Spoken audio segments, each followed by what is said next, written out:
I just read a story that talks about an amazing change. XRP's value reached an impressive $1,427, a big step forward that was made possible by the fact that 30% of the world's banks may accept it. At first look, 30% may not seem like much, but it's a big chunk of the banking industry. Ripple is said to be working with almost a third of the world's banks, which is very interesting. We have all the proof you need in this section, but the question is whether these banks are using Ripple to its fullest extent. It looks like not. We're going to talk about this subject in more depth today. We will also talk about some new information that says Ripple might be going public by the end of March. As the end of March draws near, this move could send the price of XRP through the roof, reaching an unbelievable $8.97 in just over a month. Hi, Moneyside family. Welcome back to the place where you can find everything about XRP. Before we get into the meat of today's post, let's quickly catch up. Please do me a small favor. Tap the like button, subscribe and bell button to become a part of our wonderful group. Also, here's a heads up. As we get closer to 60,000 subscribers, we're getting ready for a huge XRP gift. It's really easy to enter the giveaway. Just do these 3 easy things, so be ready and tuned in. To make sure you get into the giveaway, don't forget to leave a code for Moneyside in the comments. In an interesting twist, about 4% of all deposits made through foreign bank accounts are held by SBI. In a bigger picture sense, this means that SBI could be a big part of the 30% global banking field by using Ripple's technology. Yes, but that's only the beginning. Ripple has also made a big agreement in Brazil, where it is working with the Brazilian central bank to offer its on-demand liquidity services. That's only one part of the world puzzle. If you watched my last video, you'll remember that we talked about the BRICS countries and how each one, like China, Brazil, South Africa, Russia, and India, has direct ties with Ripple for on-demand funding in central bank digital currencies, or CBDCs. Comparing the world's GDP to that of just the BRICS countries shows that they make up about 29% of the world's economic output. This leads us to an interesting option. If all 5 of the BRICS countries decide to work with Ripple together, the effects could be huge. I talked a lot about this in a past video where I talked about how possible it is to add CBDCs to the XRP ledger and what steps are already being taken. It's impossible to stress how important the XRP ledger is in this situation. It is a very important part of how the economy is changing. Because of this, the possibility for Ripple's technology grows even stronger as we look forward to the next bull market. After the Federal Reserve made a public statement, the talk about Ripple's growing role in financial technology took a big turn. They said that both XRP and XLM could be very important in helping to build the blockchain basis for their new FedNow payment system. The Federal Reserve pointed out that working with Metal blockchain was a key step toward making the switch from fiat to stablecoin smooth.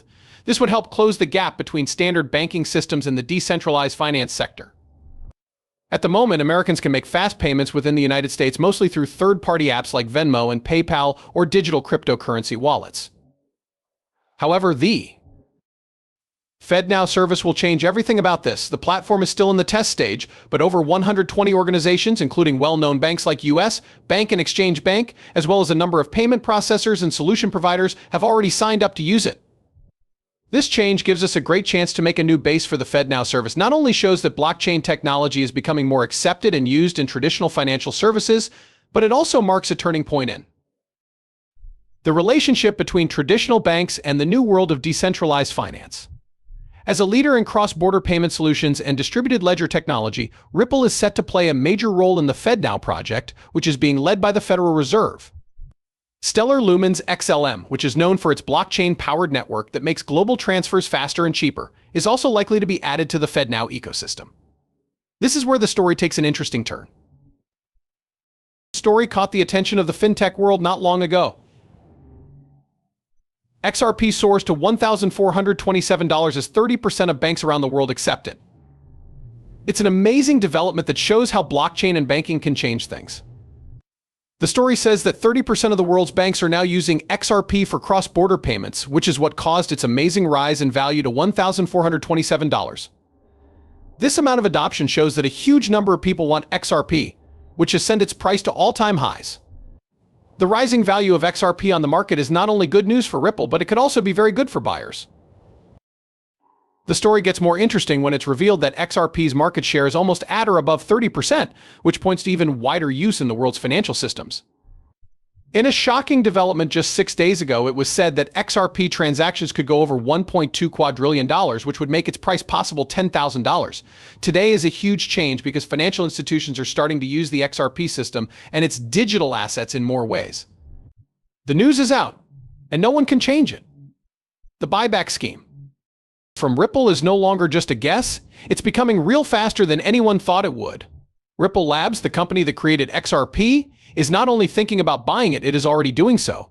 As pointed out in a recent story, Ripple starts a large buyback and retires nearly 1 billion XRP. This shows that a lot of people are sure about XRP's value and its future in the financial world. The story gets more complicated when it comes out that the Federal Reserve is not just watching from the sides, but is very interested in making XRP a central part of global payment systems.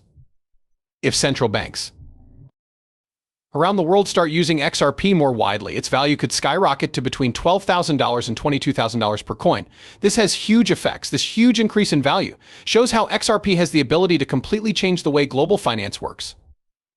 It has also been confirmed that Google's insights are in line with this path, which supports the Federal Reserve's plans to use XRP as a global payment option because it is so flexible. This set of events is a big step forward for Ripple and XRP. It puts them at the forefront of financial innovation and could change the way payments are made around the world. As promised, we have some shocking papers that were leaked and are about to tell you about them. There are more and more signs that the Federal Reserve has been interested in XRP for a while now. Just a few weeks ago, the Federal Reserve said it would accept XRP around the world, which is in line with the ISO 4217 standard.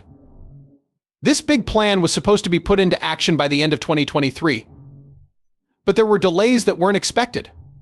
As a result, XRP wasn't widely used as a legally recognized currency right away after regulators gave the go-ahead.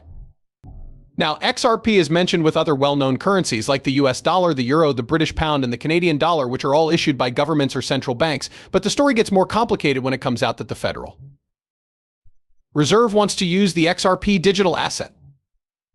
Google Reader insights show that Kikuchi, a government figure who supports using XRPL's public chain, said that a sidechain should be made. Kegi, an expert, says that this plan would let Federal Reserve funds work directly with new ideas in the private sector. This would make it possible for people to work together and make huge strides in technology. This is just the start. The head of the U.S. Federal Reserve, Jerome Powell, has made it clear that big investments are being made to create new independent settlement systems in the U.S. This means that financial technology and digital assets are about to go through a transformative time. Do not forget that I am not a professional financial advisor. The information in these movies is only meant to be entertaining. Before making any financial decisions, I always tell my viewers to do their own study and talk to professionals. Thanks for listening. Do not forget to hit the follow button and give the video a thumbs up if you liked it. Also, make sure the alerts are on so you know right away when I post something new. In the next movie, I can't wait to catch up with you. Be careful.